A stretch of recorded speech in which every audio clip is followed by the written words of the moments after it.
Advertencia.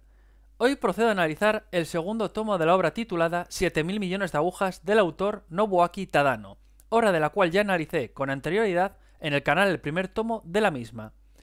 Debido a esto, quiero advertir al público que vaya a visualizar este vídeo que hay cierta información a nivel argumental referente al primer tomo que ya daré por supuesta en este vídeo, con lo cual los que no hayan leído el primer tomo de esta obra o no hayan visto el análisis del primer tomo que elaboré en su momento, se arriesgan a que exponga información que podrían considerar spoiler. En lo referente a la información del segundo tomo, al igual que en el caso anterior, no realizaré spoiler alguno de la trama en el apartado de la historia. En caso de hacerlo, lo haré al final del vídeo en un apartado concreto dedicado en exclusiva a los spoilers. Realizada esta advertencia, comienzo con el análisis de este segundo tomo. Historia. El primer tomo finalizaba con un cliffhanger que al comienzo de este tomo se resuelve en las primeras páginas con un resultado que era predecible. Una vez se resuelve este cliffhanger, se abre un nuevo arco argumental, el cual tiene como objetivo explicar los sucesos acaecidos en la isla que se mencionaban de manera superficial en el primer tomo de la obra, tal y como me imaginaba que sucedería y como manifesté en el análisis del primer tomo.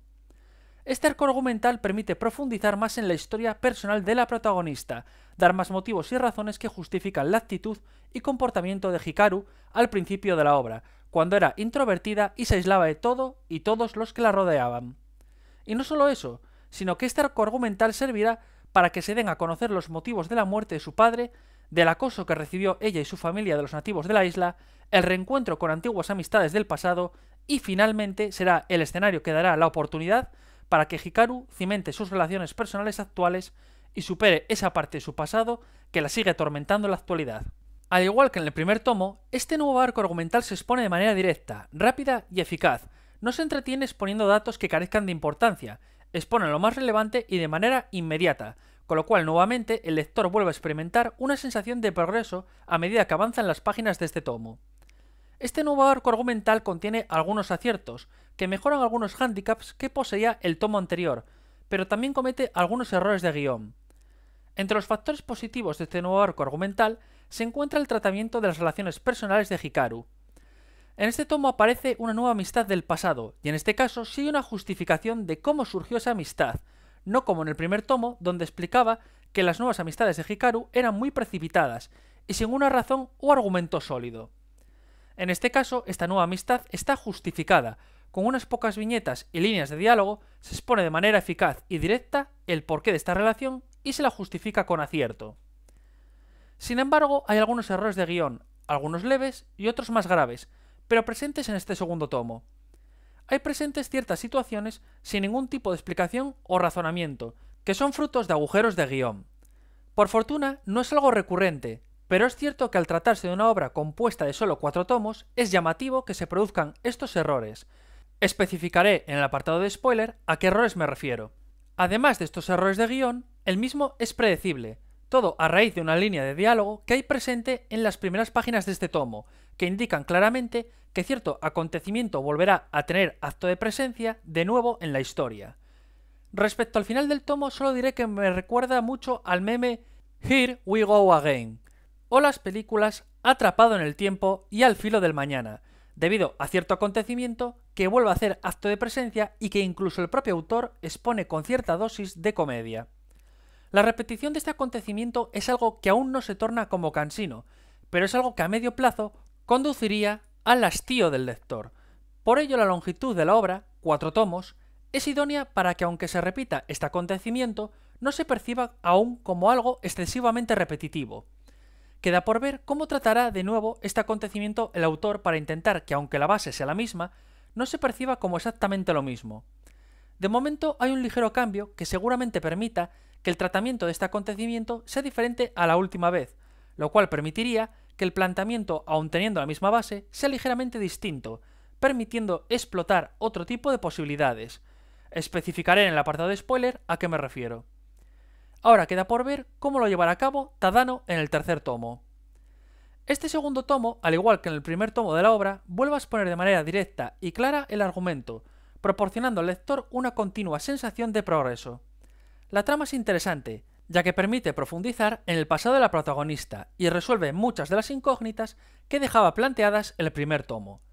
Sin embargo, este tomo contiene algunos errores de guión y ausencia de explicaciones ante ciertas situaciones y acontecimientos, además de una trama que se vuelve predecible en varios momentos. Aun así, el argumento sigue captando la atención del lector y permite empatizar más con la protagonista e incluso con algunos secundarios a raíz de sus actuaciones y decisiones. Nota 7,5. Dibujo. Al igual que en el primer tomo, el dibujo se caracteriza por su simplismo, aunque en esta ocasión los contrastes son más agudos, ya que hay viñetas con bastante detalle y otras sin apenas detalle alguno, de tal manera que las diferencias son más notorias. En lo respectivo a los escenarios y paisajes, hay una cierta tendencia y predominio a la exposición de más detalles en aquellas viñetas donde hay objetos o escenarios en primer plano, mientras en viñetas con planos más alejados o paisajes más generalistas, la tendencia son trazados simples y de pocas líneas. Sin embargo, estas tendencias no son inquebrantables ni férreas, ya que también habrá viñetas en primer plano con poco detalle y otras viñetas con planos más alejados con más detalles en el trazado.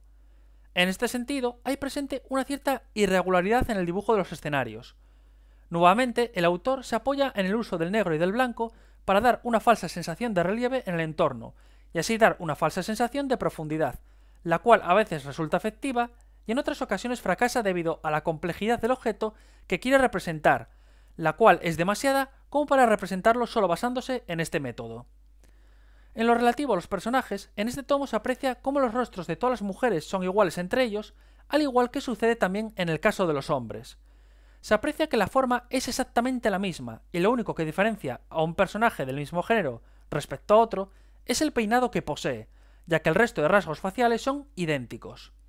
Obviamente esto es una nota negativa, y más teniendo en cuenta que hay muchos mangakas que destacan por su habilidad para representar personajes con rasgos faciales muy marcados y diferenciados los unos de los otros. Nuevamente, en lo que vuelve a destacar el dibujo de los personajes es en la representación de las emociones de los personajes, donde se evidencia muy bien los diferentes sentimientos que tiene cada personaje en función a cada momento. Además de la similitud de los rostros de los personajes, cabe destacar otras dos notas negativas. En primer lugar, la representación de los labios, la cual está formada por dos triángulos, siendo un esquema demasiado simplista. En segundo lugar, la representación de personas de avanzada edad. El dibujo en estos casos es tosco, torpe y no consigue transmitir con acierto la avanzada edad del personaje en cuestión. El dibujo vuelve a ser como el primer tomo, caracterizándose por su simpleza. Sin embargo, en este tomo hay una mayor irregularidad en lo referente a la composición de las viñetas, desde viñetas con bastantes detalles a otras muy pobres en comparación, y en la representación de los personajes de avanzada edad. Además, el truco de utilizar el contraste entre negro y blanco para dar una sensación de relieve no funciona con todos los objetos y escenarios. Aun poseyendo la misma base que en el tomo anterior, hay presente una mayor irregularidad. Nota 5,5. Edición. Nuevamente la edición de Milky Way traduce las onomatopeyas y los carteles presentes en el tomo, respetando como el primer tomo las onomatopeyas y escrituras japonesas originales. En este tomo ya no hay presentes problemas con la tinta negra como en el tomo anterior, donde había casos aislados donde la alta concentración de tinta negra en una hoja hacía que al pasar la misma se apreciara una especie de suciedad, fruto de que parte de la tinta había traspasado la hoja. Esto, sin duda alguna, es un punto positivo que hace que la edición sea más redonda que en el tomo anterior. Lo único mejorable sería quizá un papel con un gramaje un poco superior, de un poco más de calidad, pero como comenté en el análisis anterior, seguramente sea muy difícil que ninguna editorial proporcione un papel con la calidad que tenían antaño las ediciones de Glenaz España a un precio de 8 euros. Nota 9,5. Nota final 7,5. Conclusiones. El segundo tomo de la obra sigue siendo interesante y captando la atención del lector gracias a una trama directa y dinámica, con situaciones y personajes entrañables. En este tomo hay presentes mayores errores que en el primer tomo, tanto relativo a la trama como al dibujo, pero a pesar de esto, el tomo sigue siendo bueno, con un desarrollo de los acontecimientos que atrapan al lector y le hacen desear continuar la lectura de la obra en el futuro tercer tomo que publicará Milky Way en diciembre de 2016. A continuación, procederé a hacer spoiler de la obra, con lo cual, quien aún no la haya leído, que detenga aquí la reproducción.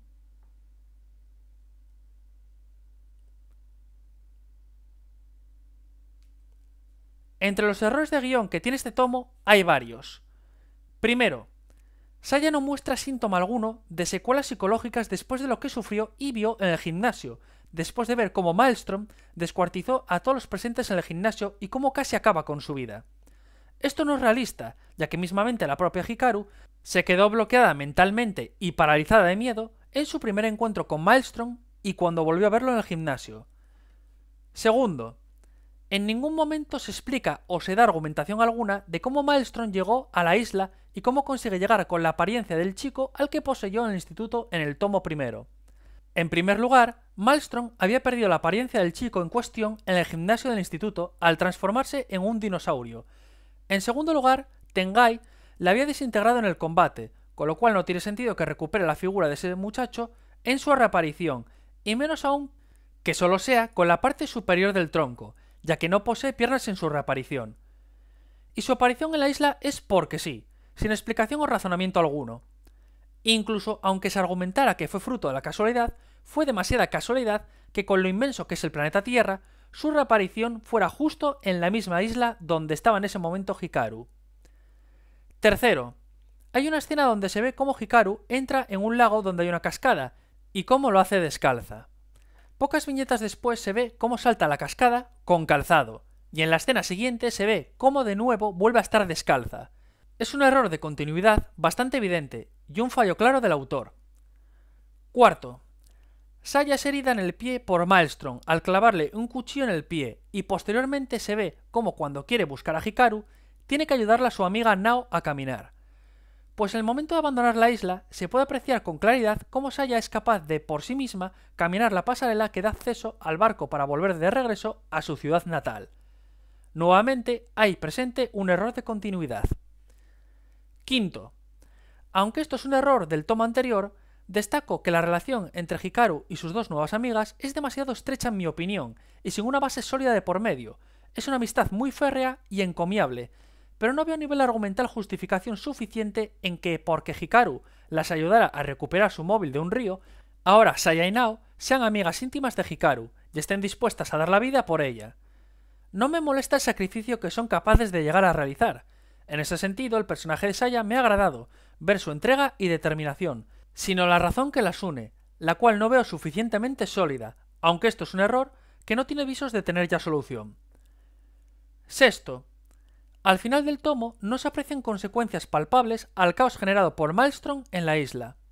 Al menos en lo referente al instituto, se puede apreciar cómo los noticiarios informan de que hubo una explosión y diversos muertos en el gimnasio del instituto y que lo están investigando. Sin embargo, en el caso de la isla, no se aprecia investigación alguna ni consecuencias por lo sucedido.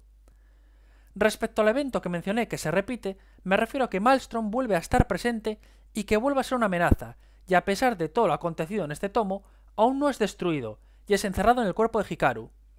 En este sentido, aunque el evento se repite de nuevo de cara al siguiente tomo, confrontación entre Maelstrom contra Tengai y Hikaru, en este caso al menos Tadano le va a dar un tratamiento distinto, aunque la base del conflicto sea la misma. Introducir a Maelstrom en el cuerpo de Hikaru permite explotar otro tipo de posibilidades, por ejemplo, ahondar más en la personalidad de Hikaru al exponerla a un enfrentamiento puramente mental con dos entidades que moran en su interior. Este nuevo escenario es una oportunidad para explotar otro tipo de posibilidades. Ahora queda por ver cómo afrontar a Tadano este nuevo arco argumental.